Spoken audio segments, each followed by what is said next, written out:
4장 17절에서 24절 말씀 보겠습니다.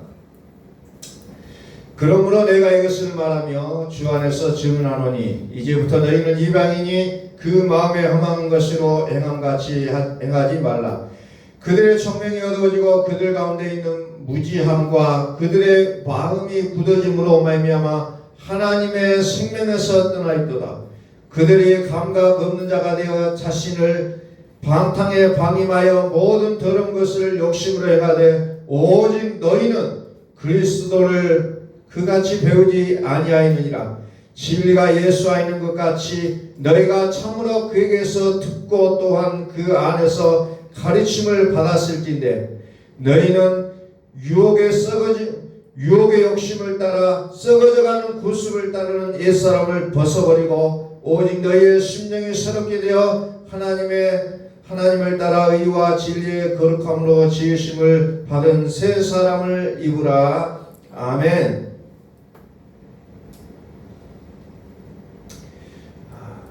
하나님을 따라 의와 진리의 거룩함으로 지으심을 받은 새 사람을 입으라.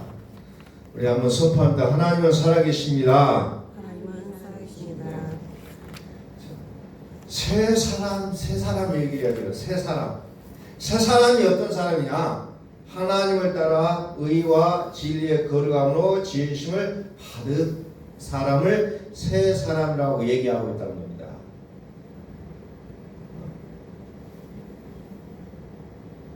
그냥 교회에 나왔다고 해서 새 사람이 아니라 의와 진리의 거룩함으로 지으심을 받은 사람, 이 사람이 새 사람이다 라고 오늘 성경은 우리에게 말씀하고 있답니다. 의와 진리의 거룩함, 의와 진리의 거룩함. 예수는 우리의 범죄함 때문에 내어짐이 되고 우리를 의롭게 하게 하여 살아나셨느니라. 예수 그리스도 예수로 지으심을 받은 자가 새 사람이다 이렇게 말씀하고 있다는 거죠. 이제 오늘 말씀을 이제 어떤 부분으로 이제 들어가게 말씀을 전달해야 될 것인가를 참 고민을 하면서 계속적으로 우리의 삶 속에서 싸우고 있는 내용 중에 하나가 정말 내가 예수를 믿고 사는 사람이냐 아니면 그렇지 않은 사람으로 살아갈 것이냐는 부분을 우리는 끊임없이 시험하고 산다는 겁니다. 오늘 성경에도 마찬가지로 예수를 믿는 사람과 그렇지 않은 사람의 내용을 구분해서 기록을 하고 있다는 겁니다. 자, 예수를 믿지 않은 사람을 그래서 이방이라는 단어로 사용하고 있어요. 이방인은 어떤 사람이냐? 마음에 험한 것으로 행한다 그랬잖아요. 그러니까 세상 사람들 보면 우리가 생각하고 살아가려고 하는 방법과는 너무너무 차이가 있다는 거죠. 그래서 결국은 그들의 모습은 잘나고 똑똑하고 그런 것 같지만 결론이 뭐예요? 18절에 보니까 총명이 어두워지고 무지하고 그들의 마음이 굳어짐으로 말미암아 하나님의 성령에서 떠나 있다는 거죠. 그런데도 불구하고 예수 믿는 우리가 여전히 그들을 부러워하고 살아갈 때가 있다는 겁니다. 그런데 성경은 이것을 좋은 현상으로 보지 못하고 있다는 겁니다. 성령에서 떠나 있는데 우리는 그 성령에서 떠나 있는 그들의 삶을 우리는 좀 부러워하고 있을 때가 있다는 겁니다. 결국은 세상의 삶의 결론은 어떻게냐? 감각 없는 자가 되어버린다는 겁니다. 그래서 내가 어떻게 살아간지 어떤 게 이런 것은 감각이 없어요. 새 사람이 새로운 삶을 살아가는 우리에게 다시 한번 말씀을 통해서 우리에게 결단을 요구합니다. 새 사람은 어떻게 살 것이냐? 의와 진리의 거룩함으로 지으심을 받은 새 사람. 23절에 심령이 새롭게 되어 22절에 유혹의 욕심을 따라 썩어져가는 구습을 따른 옛사람을 벗어버리고, 이게 내가 예수 그리스도를 믿고 사는 것이 어떤 것이냐? 옛날 것을 버리라는 거예요. 옛날 것을 버리지 않고 그것을 끌어안으면서 나는 예수를 믿고 그리스도를 나는 믿고 있습니다라고 말하지 말고 옛사람을 벗어버리라고 얘기하고 있잖아요. 내가 예수 그리스도를 믿기 전하고 후하고의 나의 모습이 완전히 달라질 것을 성경은 요구하고 있다는 겁니다. 진리가 예수 안에 있는 것 같이 내가 참으로 그에게서 듣고 또한 그 안에서 가르침을 받았을진데, 진리가 예수 안에 있는 것 같이 너희가 참으로 그에게서 듣고 또한 그 안에서 가르침을 받았을진데, 이제 우리가 그리스도의 가르침을 받았다면 과거에 살아왔던 나의 생각, 나의 행동들 버리시라는 거예요. 왜? 과거의 나의 모습은 생명과는 거리가 멀다는 겁니다. 이제 우리 새 사람이 됐다면 이제는 어떤 것을 가지고 사느냐? 생명을 우리는 생각하라는 겁니다. 과연 이것이 생명이냐? 사망이냐 생명이냐?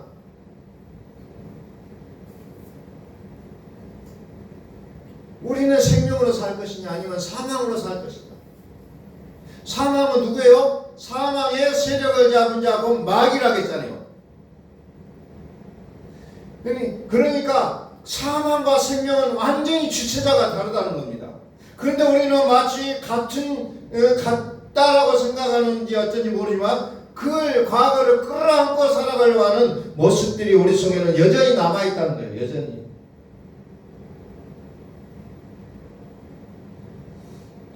그럼 우리가 어떻게 해야 새 사람으로 갈 수 있느냐? 의와 진리의 거룩함으로 어떻게 지으심을 받아야 되느냐? 요한복음 6장 35절 봅니다.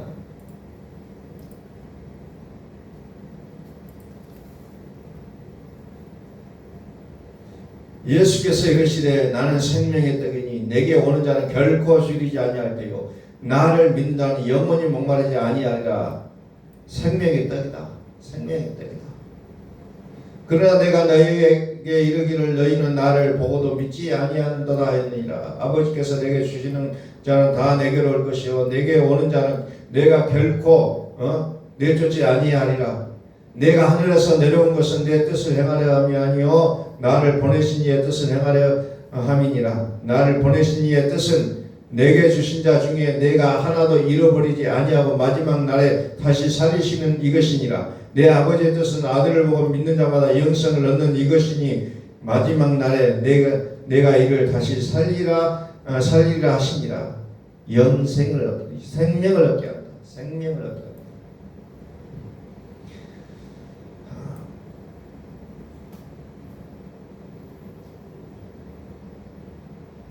이방인은 그 마음에 향한 것을 행한다. 이방인은 그 마음의 생각. 그러므로 인해서 마음이 그들에게는 무지하고 마음이 굳어짐으로 인해서 하나님의 생명에서 떠나 있다. 하나님의 생명에서 떠나 있는 그들과 우리는 완전히 다르게 살려면 어떻게 되느냐? 생명의 떡을 먹으라는 겁니다. 생명의 떡을 먹으라.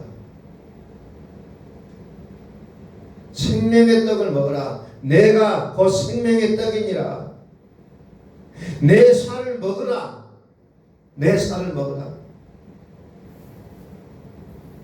그래서 광야에서 만나를 주우면서 너희는 이 만나를 먹은 것처럼 먹었을 때 살아나는 것처럼 너희는 생명의 떡을 먹었을 때 영생할 것을 구약성경에서 이미 그들에게 알려줬다는 거죠.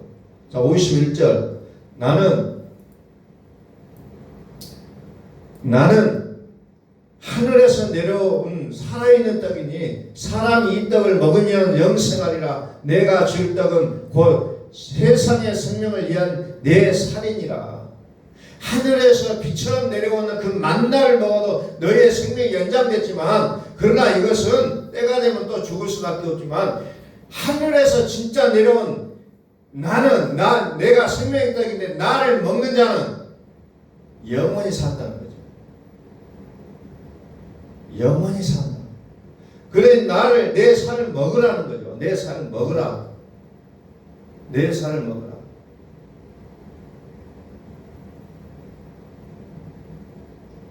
내 살을 먹으라는 겁니다. 내 살을 먹는 게 뭐예요? 생명이라는 겁니다.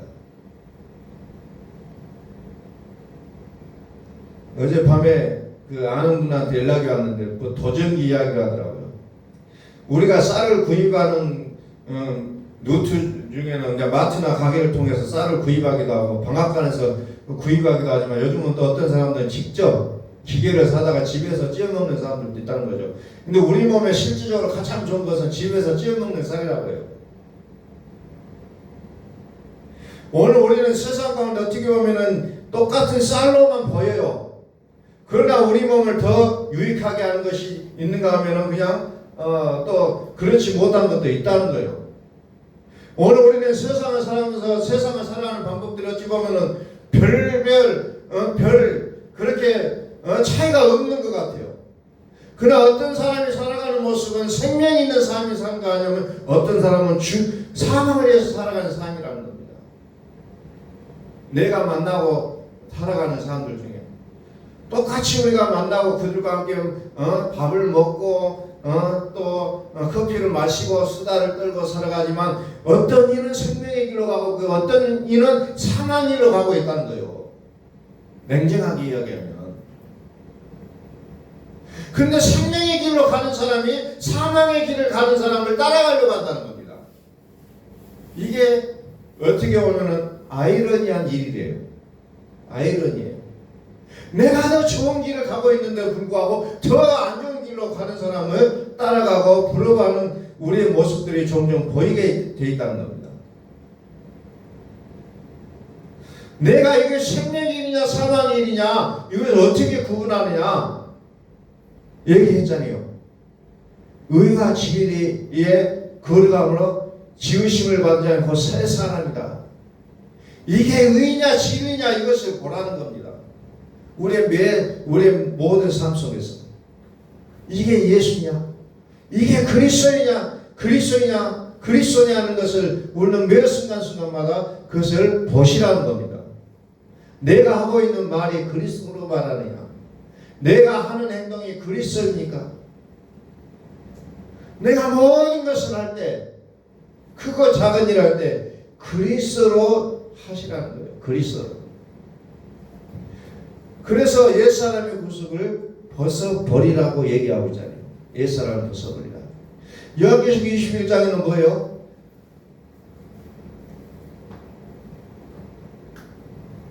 새 하늘과 새 땅을 보니까 반면에 처음 하늘과 처음 땅이 없어졌다고. 바다도 있지 않더라 그랬어요.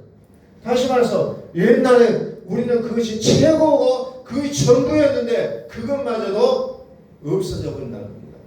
오늘 우리가 이 땅에 살아가면서 하늘 없이 땅 없이 바다 없이 태양 없이 달이 없이 살아간다는 것은 이건 상상할 수 없는 일이에요. 그러나 새 하늘과 새 땅을 보면 그거 다 사라진다는 거죠. 그게 다 사라져요. 내가 그렇게 생명처럼 여겨왔던 것 내가 절대적으로 여겨왔던 것이 결국은 끊쳐져 버리고 만다는 겁니다. 또 내가 새 하늘과 새 땅을 보니 처음 하늘과 처음 땅이 없어졌고 바다도 다시 있지 않더라.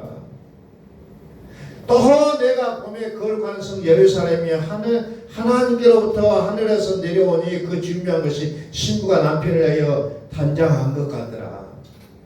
완전히 다 새 거예요. 그냥 이것이 과거에 있던 것이 끌고 가서 있는 것이 아니라 하나님은 애시당초 새하늘과 새 땅, 새 나라를 만들 때는 완전히 과거에 있었던 건 다 없애버리고 새롭게 출발하시는 모습을 우리는 볼 수가 있다는 거죠.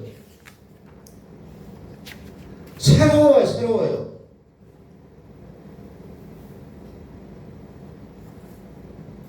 우리는 과거에 연연해서 붙잡히고 과거 가지고 살려고 하면 안 된다는 거예요. 이제 완전히 의와 거룩함으로 새 사람을 입어야 된다는 거예요. 이게 좋은 거였는데, 이거 나한테는 소중한 거였는데 미련을 두지 말라는 거예요.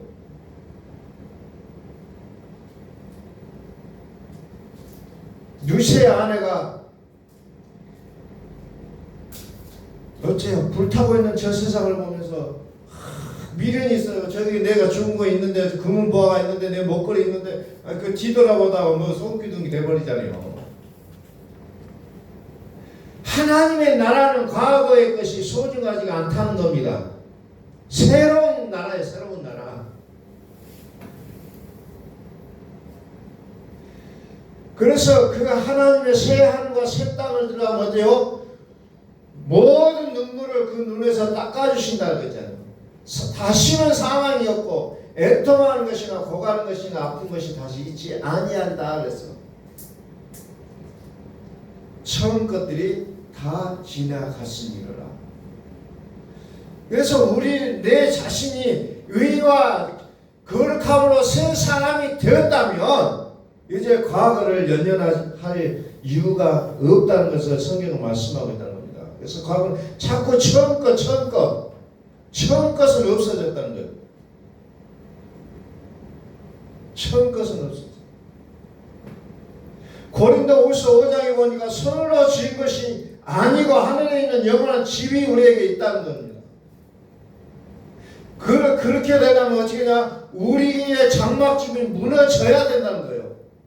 이게 우선이라는 겁니다. 내 손으로 해왔던 모든 과거가 없어져야 새 것을 받을 수가 있다는 거예요. 그래서 2절에 보니까 뭐예요? 참으로 우리가 여기 있어 탄식하며 하늘로부터 오는 우리 처소를 덧입기를 간절히 사모합니다. 탄식하면서 우리는 하늘로부터 오는 우리의 처소를 덧입기를 간절히 사모한다는 거예요. 우리는 탄식이 나올 수밖에 없어요. 그러나 탄식하면서도 버티라는 겁니다. 그러면은 하늘로부터 오는 우리의 처소를 덧입혀진다는 거예요. 그래서 우리가 이 시간에 탄식하는 이 모습이 우리에게는 소중한 시간이라는 겁니다. 탄식하셔야 돼요. 그것을 피하려고 해서는 안 된다는 겁니다. 탄식했을 때 하늘로부터 오는 우리의 처소로 덧입기를 간절히 사모한다는 거죠.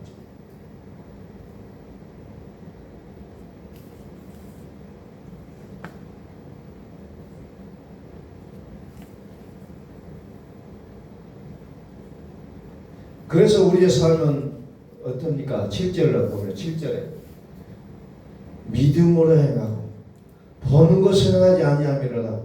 이 구절이 단순해요. 믿음으로 행하고 보이는 것을 행하지 아니함이라. 우리는 거꾸로 보이는 것을 행하고 믿음으로 하지 않는다는 거예요. 이제 우리의 삶의 모습을 조금은 변화되기를 예수 그리스도로 선포합니다. 믿음을 행하고 보는 것을 행하지 아니하는 우리의 모습이 돼야 된다는 거죠. 그런데 우리는 자꾸 보이는 것으로 말합니다. 보이는 것으로 행동하려고 해요.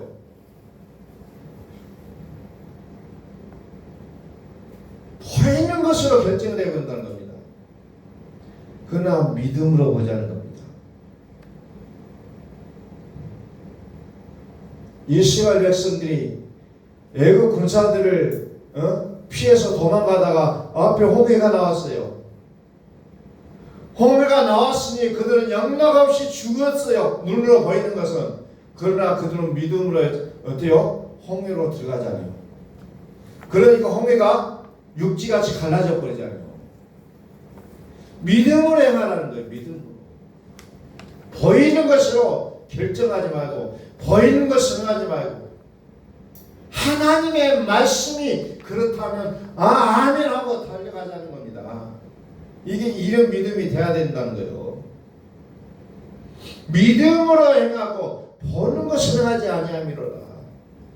이제 우리 교회들이 이제 보여지는 것으로 결정해 버리는 것이 아니라 믿음으로 결정할 수 있기를 예수 그리스도로 선포합니다. 사람이 많아서 믿음이 많은 것이 아니라 사람은 적어도 예수 그리스도를 그 믿는 믿음이 강한 사람이 모여야 된다는 거예요.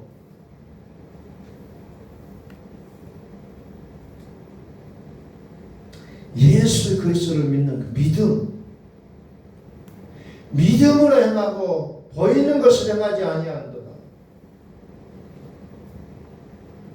그래서 성경은 우리에게 뭐라 합니까? 고린도후서 5장 17절에서 우리를 가르쳐서 뭐라고 해요? 새로운 피조물이라고 얘기하잖아요. 근데도 여전히 나는 새로운 피조물이 아니라 그냥 피조물로 살아갈 때가 많이 있다는 거예요.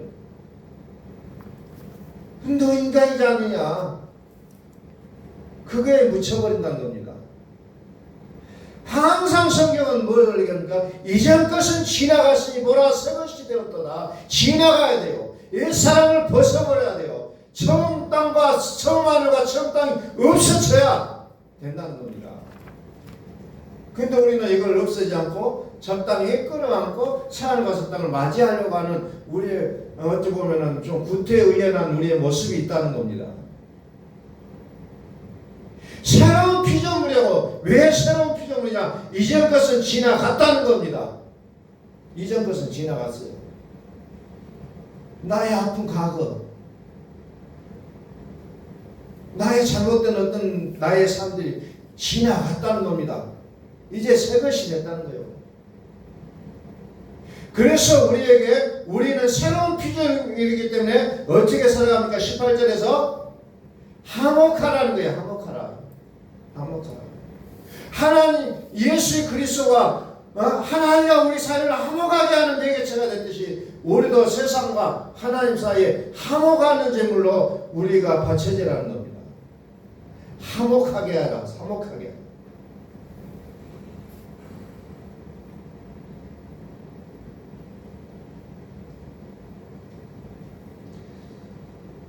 우리가 어떤 참 곤욕스러운 경우들이 어떤 경우들이냐면은 정말 그분이 존경 받는 장로님과 권사님인데 세상에 가서 사람들과 섞여 살아가는 모습을 보면은 그 사람 때문에 화근이 되어서 싸움이 나고 막 불화가 일어나는 그런 것들을 종종 본다는 거예요. 화목하게 하고 있는데 화목이 안 돼요. 화목이. 오늘 이 시대의 어떤 우리나라의 현상을 보면은 화목이 안 되고 있다는 거예요. 화목이 안 되고 있어요. 그 속에는 예수의 그리스도를 믿는다고 외치는 사람들이 그렇게 많이 들어있음에도 불구하고 화목함이라는 존재가 없죠. 화목함이 없다는 겁니다. 그래서 화목하라고 했을 때 그것을 죄와 타협하라 그런 뜻으로 받아들이면 안 된다는 겁니다.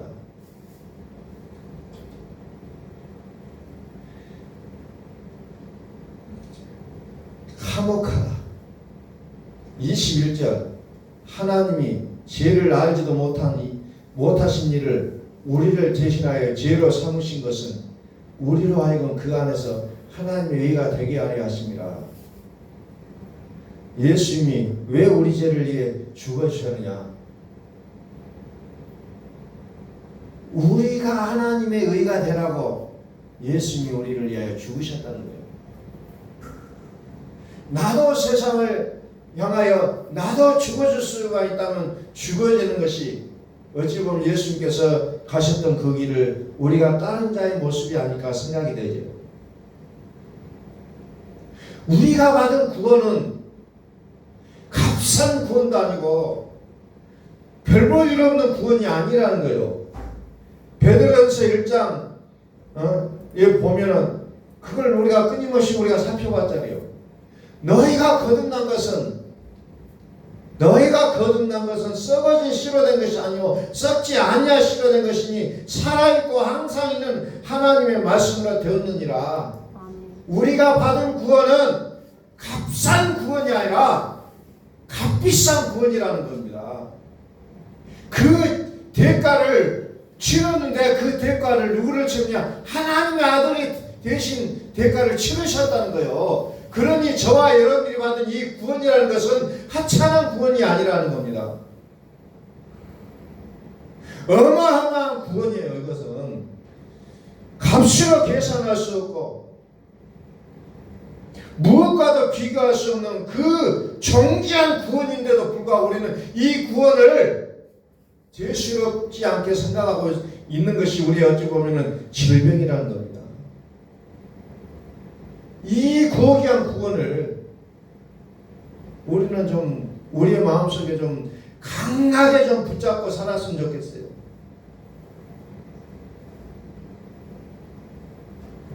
자, 22절부터 한번 좀 봅니다. 베드로전서 1장 22절. 너희가 진리를 순종함으로 너희 영혼을 거룩하게 하여.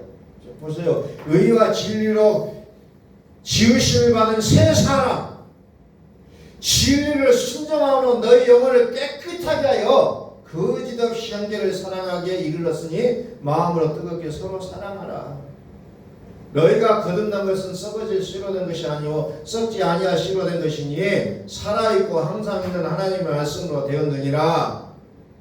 그러므로 모든 육체는 풀과 같고 그 모든 영광은 풀의 꽃과 같으니 풀은 마르고 꽃은 떨어지도 오직 주의 말씀은 세세토록 있도다 하였으니 너희에게 전한 복음이고 이 말씀이라. 복음. 우리 한번 선포하면 하나님은 살아계십니다. 항상 있는 하나님의 말씀으로 우리가 거듭났어요. 오직 주의 말씀은 세세토록 있다는 겁니다. 그 말씀이 곧 복음이라고 했잖아요. 오늘 우리는 복음으로 구원받았고 복음으로 교회를 세웠고 복음으로 우리의 삶을 살아가고 있다는 겁니다. 복음. 자, 음식이라는 것은 우리의 몸의 건강을 좌지우지하고 있습니다. 그러나 우리는 무엇을 하는 율법은 사망이라고 했는데 복음은 영생이라고 했는데 우리는 무엇을 받고 살아야 될 것이냐? 우리는 이것에 따라 우리의 운명이 결정된다는 거예요. 그런데도 여전히 율법을 붙잡고 이것을 부여하고 끌어안고 이것이 생명이냐 살아갈 것이냐, 아니면 복음을 우리는 믿고 의지하고 살아갈 것이냐, 이거에 따라 우리의 운명은 분명하게 결정이 되어진다는 겁니다. 성경은 복음이 생명이라고 했어요. 율법, 나의 생각, 나의 습관, 나의 어떤 배움, 이것이 생명이 아니라 복음이 생명이라는 거예요. 복음이.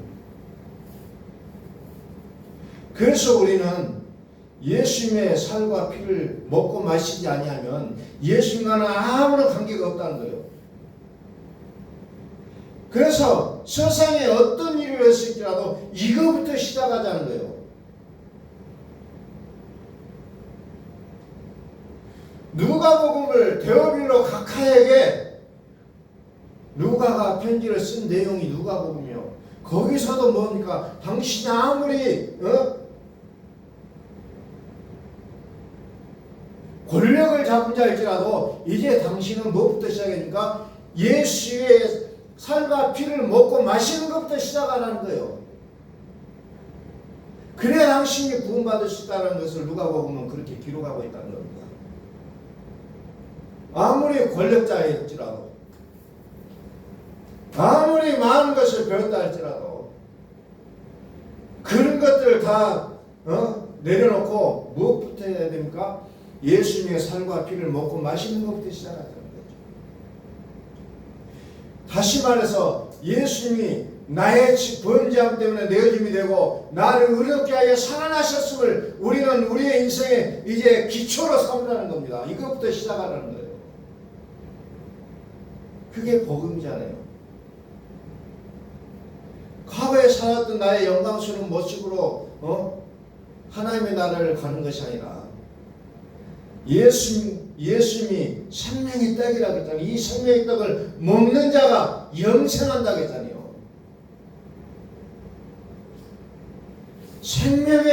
세상의 생명을 위한 내 살이다. 내 살이다. 그러니 내 살을 먹으라. 내 살을 먹고 내 피를 마신다는 영생 가졌고 마지막 날에 내가 그를 살리리라. 내 살은 참된 양식이요 내 피는 참된 음료로다. 내 살을 먹고 내 피를 마시는 자는 내 안에 거하고 나도 그의 안에 거하나니 살아계신 하나님께서 나를 보내시면 내가 아버지로 말미암아 사는 것 같이 나를 먹는 그 사람도 나로 말미암아 살리라.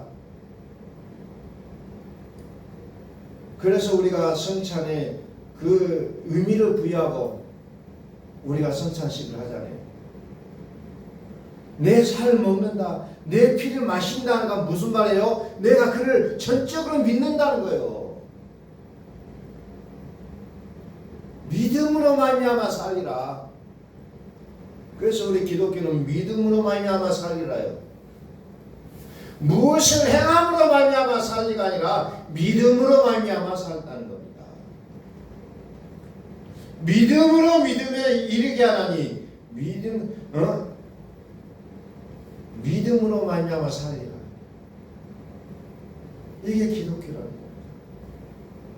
근데 여전히 우리는 그것을 혼돈하고 오해하고 살아가는 모습이 너무나도 많다는 겁니다. 살아계신 하나님을 우리의 마음 가운데 모시고 살아갈 수 있기를 간절히 소망합니다. 이것만이 나를 살릴 수 있는 유일한 길이라는 거예요. 내가 무엇을 해야 하나님께 사랑을 받을 수 있습니까가 아니라 나는 어떻게 믿어야 됩니까? 라는 거예요. 어떻게 믿어야 됩니까? 믿으면 하나님 우리를 대신하여 행해 주신다는 거예요. 근데 내가 그걸 자꾸 앞서가서 생각하기 때문에 우리의 믿음이 자라지 않는다는 겁니다. 그래서 우리 교회가 사랑하는 우리 모든 성도님들이 어떤 보여지는 것으로 하는 것이 아니라 말씀으로 믿어가는 삶을 살아갈 수 있기를 예수 그리스도의 이름으로 선포합니다. 말씀을 믿으라는 거예요. 그래서 제가 늘 하는 것이 뭐예요? 말씀을 확인시키는 일을 하잖아요. 말씀. 저의 사상을 따라오라는 게 아니라 말씀으로 가자는 겁니다. 그래서 교회라는 것은 어떤 지도자가 존재하지 않을지라도 말씀이 계신다면 교회는 되어질 수가 있다는 거예요. 근데 이 말씀이 없기 때문에 담임 목사가 바뀌면 교회가 휘청휘청해요. 요즘 교회들 보십시오. 또 어떤 것이 마음에 안 든다고 다툼이 일어납니다. 왜? 말씀이 아니라는 거예요. 복음이 아니라는 거예요. 복음이 아니기 때문에 자꾸 어떤 현상에 의해서 흔들린다는 겁니다. 어떤 현상에 의해서.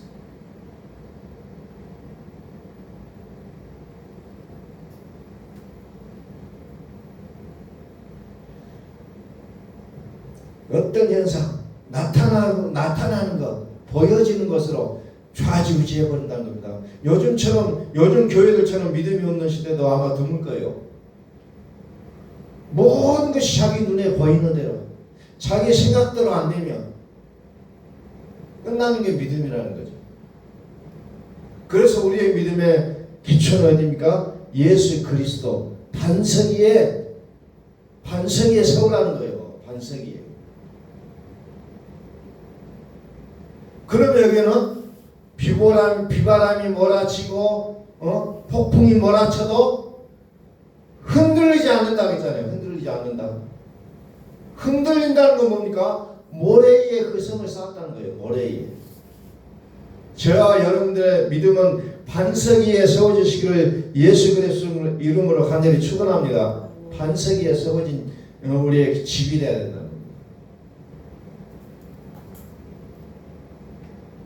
바람에 흔들리는 것이 아니라, 비에 젖는 것이 아니라, 비가 오든 바람이 부든 요지부동하는 반석 위에 우리의 믿음을 견고하게 세워갈 수 있기를 예수 그리스도로 선포합니다. 기도하겠습니다.